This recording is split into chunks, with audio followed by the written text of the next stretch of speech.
Hi guys, welcome back to the shop. Today we're going to get back on the TC125 and set the timing. So come along with the ride and we'll show you exactly what we need to do. Okay, I hope that this is all visible to you. The overhead light is causing me a lot of glare on the dial indicator up here. So I'm going to try to do this without the overhead light and just use an auxiliary light to show more of what's going on down here. And my hope is that I can keep the glare away so that you can see what's going on here. That's what we're going to try to do anyway. So hopefully it's not too dark. Okay, the first thing they tell you to do is, before you even try to attempt any timing with the dial indicator, you want to first set the points up, and you want to set them at 35 millimeter, and that's about 12 to 16 thousandths. And again, I've got my little my center of a flywheel here that I can put on here to it makes it easier for me to see and consequently you to see.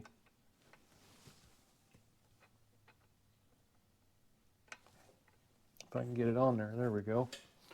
Okay, now I'm going to get the light on down here so you can maybe see a little better. I hope so.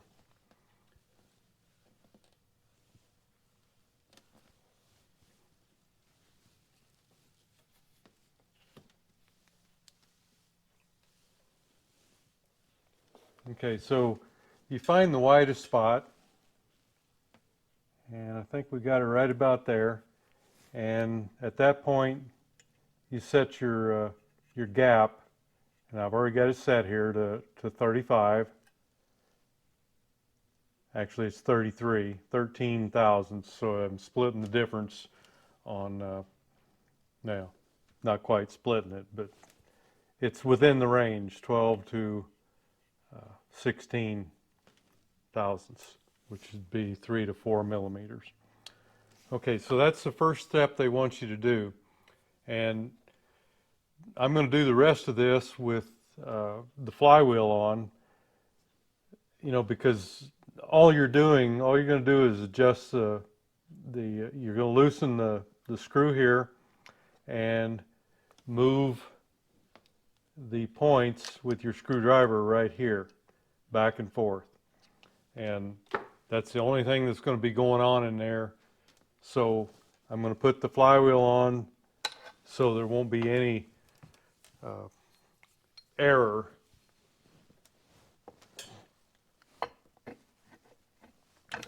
More of what you need to see is the relationship between the dial indicator and the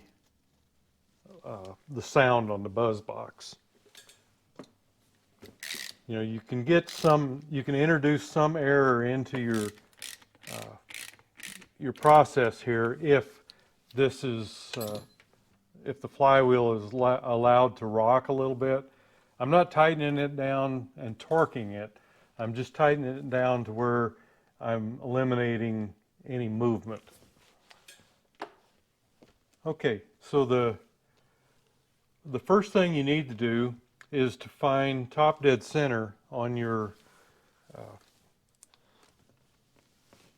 engine. And I'm hoping, let me see if I can get you a little closer here. Okay, that's where we're going to look here for your top dead center.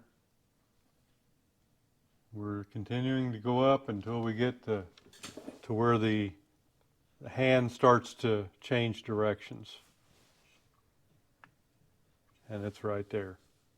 So that's top dead center. That's as high as the piston is going to come up. Now, let me show you what I'm doing over here.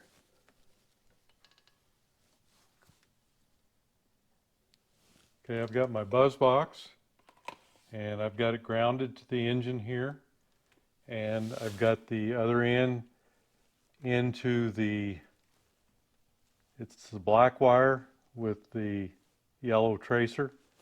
That's whichever one that is going to go to your condenser down here. That's the one that you want, and it consequently goes from the condenser to the points. You've got two wires there. Actually, there's a third wire from one of the coils, I believe. Anyhow, that's the sound of the buzz box.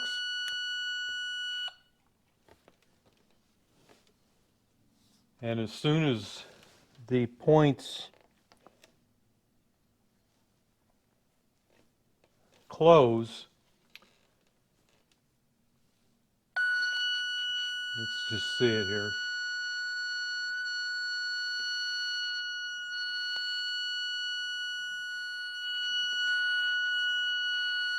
Well, got something going on.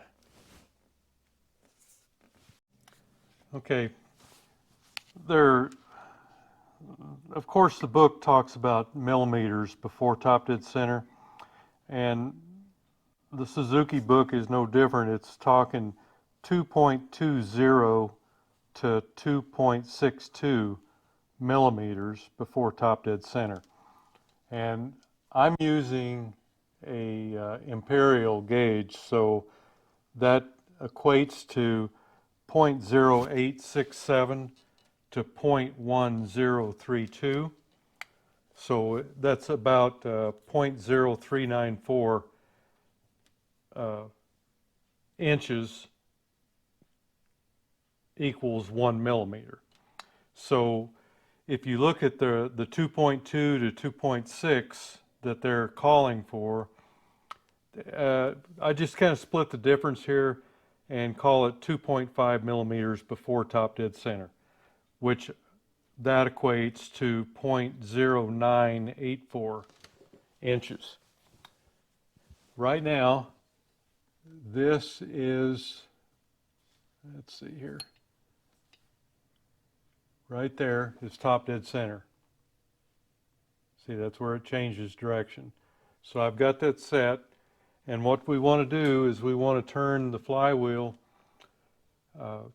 clockwise, which is opposite the way that the engine rotates. So we're going to go clockwise to, in this case, 0.0984.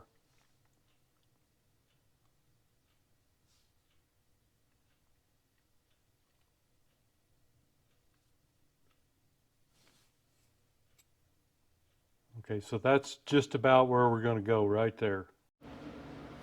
Okay, going back to our top dead center, like I said, we have a range that we can fall in, and that range is going to start at 0.087, 0.087.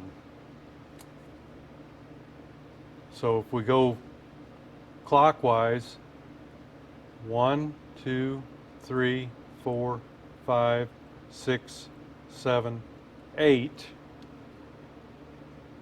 and let's just call it right about 50. So that from that range to basically 1, which would be right here, it's 0.1032. So you've got a range from right here to right here to fall within.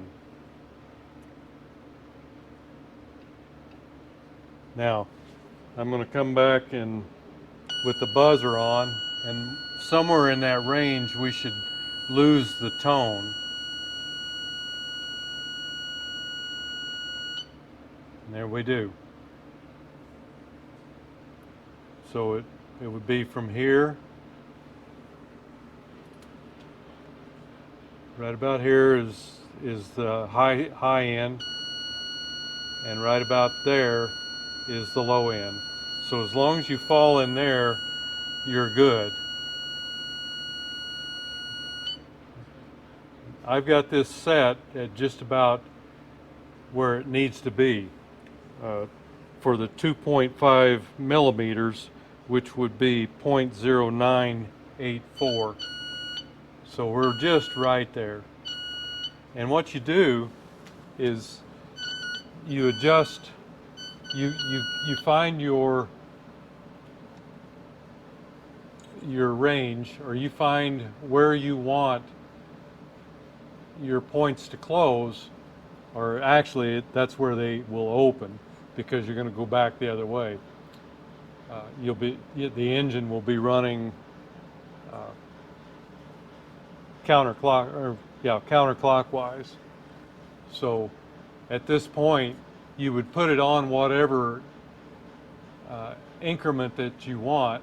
Say right there's where you want it to open, and you would just adjust your points until you get the buzzer there. Okay? So go over it again. Here's our top dead center, and 2.5 millimeters would be 0.0984. Get my buzzer back on, and we go back clockwise until we lose the buzzer right there, and that's just about dead on 0.0984. Now, to verify that, if you come down here to the flywheel, you will see a mark right here and right here.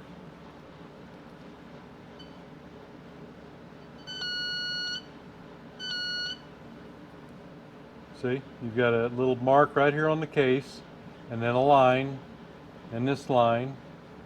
All that corresponds. So exactly what we're seeing on the dial indicator, you're also able to see right here on the flywheel and the little mark on the case. So that's a double check for you. So again, if you go up here to the dial indicator,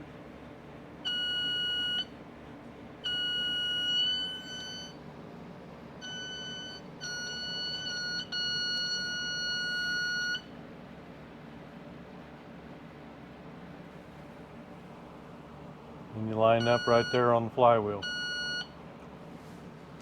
That's where you would normally set it, unless you were a racing application or something where you were wanting more advance or more retard, depending on what you were doing. Or maybe you've done some modifications to the engine that require it to be more retarded or more advanced. But for normal running, you're going to line up your mark right here. That's where you want your points to open. And that is where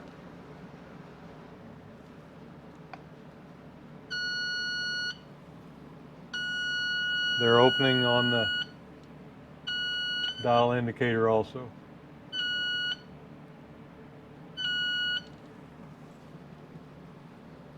Okay. Now, a couple of things I just want to kind of show you. This is what you used to get for to file your points if you were needing to file them. This is for contact points and commentators, and this is a product from Snap-on, which is Blue Point. And this is what comes in there. It's just a little filing card that you use to clean your points with. And you know, we don't generally clean points, we normally replace them, but sometimes this will get you out of a pinch. I don't even know whether these things are available anymore. I've had these for probably 30 or 40 years. And I think I've also mentioned cam lube. This is cam lube that's made for the points. You put it on the little felt pad that's in there so that you don't wear the block down on your points. And that I've also had at least that long, if not longer. So I do imagine that most of you are probably going to set your points with a feeler gauge. And there's nothing wrong with that. We just verified that at 13 millimeters, or actually at 13 thousandths, 0.33 millimeters, that when we set this, then we went to we found top dead center, and we came back to, in this case, 0.0984 or thereabouts. And at the same time, we're able to verify that by the mark on the case and the flywheel, so that we know everything is right. We set it by the points, we set it by the dial indicator and the buzz box, and we can verify it by the mark here on the flywheel. Now, not all bikes have that. That's a very nice, handy thing to have, and it just gives you a double check of what's going on. But I know I'm probably going to have some people, I've had them before, that say that you're at an angle with the dial indicator here, and it can't be accurate. But we just verified it. We verified it with the point setting and the mark on the flywheel. This is no more than about 15 degrees. It's not going to be that much off. Yes, if you wanted to be just, you know, as close as you could get, you'd want to pull the head off and set your dial indicator up to where it's in line with the piston. But for most cases, it's just not necessary. This is close enough, and we're verifying it right here, so it's without question correct. So it's nice to have the marks here to verify what you just did. Now I just want to go over, this is a set I've had for a long time. It's actually made by Central Tool, and this is actually a millimeter gauge. And I was using this before, but I found out that it's sticking on me, so it needs to be cleaned. And I'm going to not use it until I can get it cleaned and you know, so that it's accurate for me. But these tools, they come with the piece that screws into the head, and it's got like an O-ring here that you just loosen this up, slide it on, and then tighten it, and pick whatever end that you need, whatever length you need in order to get down in there. This one was I was just not getting an accurate reading, so that's why I'm using the Imperial version here. And this, of course, this is a Starrett that I've got, and it's a lot more accurate. And these, I've got a couple of these, and I just had them cleaned and verified. So these I know are correct. And you can buy these little pieces here that screw into the head. I bought a couple of these, I think maybe a couple years ago, and they come smaller than my gauge. This one is actually, this gauge is 3/8 the stub on it that goes in here. So these come a little smaller. I believe I got these from Motion Pro, and I actually had to drill it out to 3/8 in order for it to fit my my gauge. Let me just show you here. And they've got little set screws on here, so you know it's positive. Yeah, see this item here, you'll want to measure this if you're trying to get by with just a dial indicator, and that's not getting by. That's the right way to do it. But you can buy a kit like I showed you. But you can see here where I had to drill this out a little bit. I've got one that's not drilled.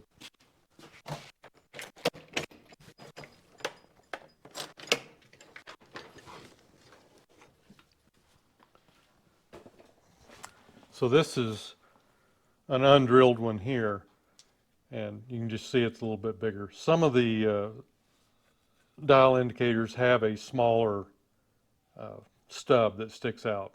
So I had to change mine a little bit, had to bore it out so that it would fit, and then you just adjust it and tighten your set screws down, and that way you've got a positive lock, so it's not moving up and down and changing your reading.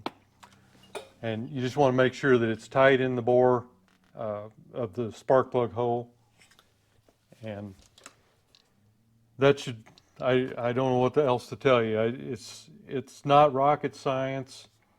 It's you just got to have something that you can get repeatability with, and you know, if you're not able to get repeatability, then it's always a question in your mind whether or not it's right, correct, whatever.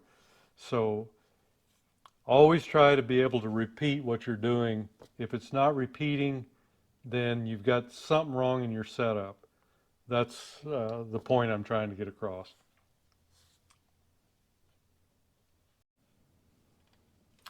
And let's just pull this back off, and I'll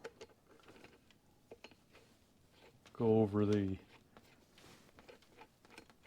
lube and whatnot there. Shouldn't be on there tight. Yeah, there we go. And there again, let me get you back down here.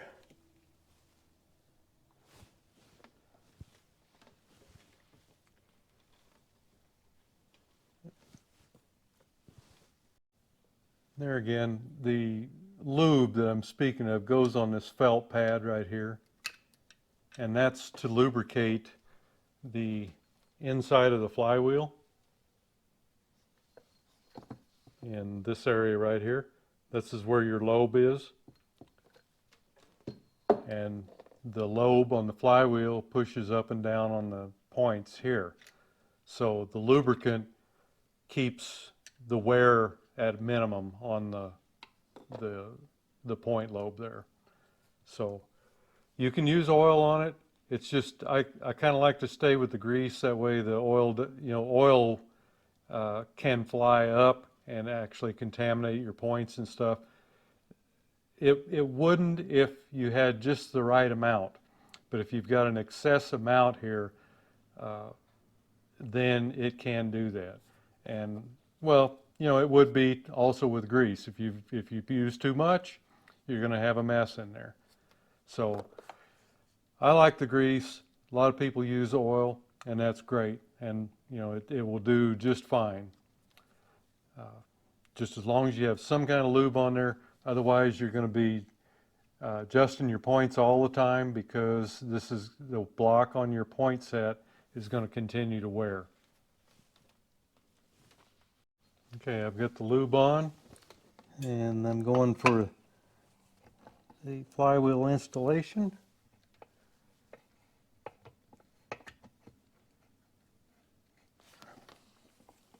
Oh boy, that magnet's good.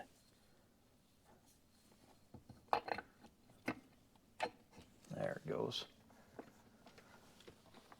Get your flat washer, lock washer, and nut. And there's several different ways that you can hold the flywheel. I've got a spanner wrench that I use. Make sure that these are not too long where they get in and they will damage your coils in there. You don't want that.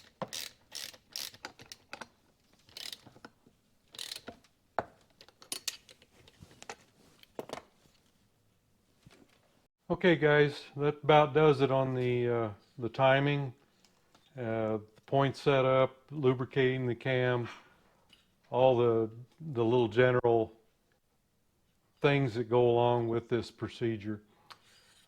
Remember that there's always more than one way to skin a cat, more than one way to do something. This is the way I'm doing it here. If you want to just set the points with a feeler gauge, that's awesome. It's probably all you need. It really is. We verified that the first thing we did was we set the point gap with a feeler gauge. Then we used the dial indicator, and then we double checked everything on the flywheel. So there's not a whole lot of difference between either one. When you really need to use the dial indicator more than anything is when you've made modifications to the engine, or the atmospheric conditions, or something is causing an effect that is not normal on the engine. So you need to get retarded a little bit or advanced a little bit to accommodate whatever is causing the effect on the engine. So that's when you need to use the dial indicator, and they give you a very wide band as far as from this point to this point. So you've got quite a bit of quite a bit to play with. And of course, a lot of times you can exceed those too by, if you've made modifications to something, you can actually exceed those. You have to develop that yourself though. Anyhow, without getting into too much of this, I think that's covers it pretty good. It's good enough for a standard engine, unmodified engine. So we'll just leave it at that. Hey, thanks for going along on the ride. See you next video.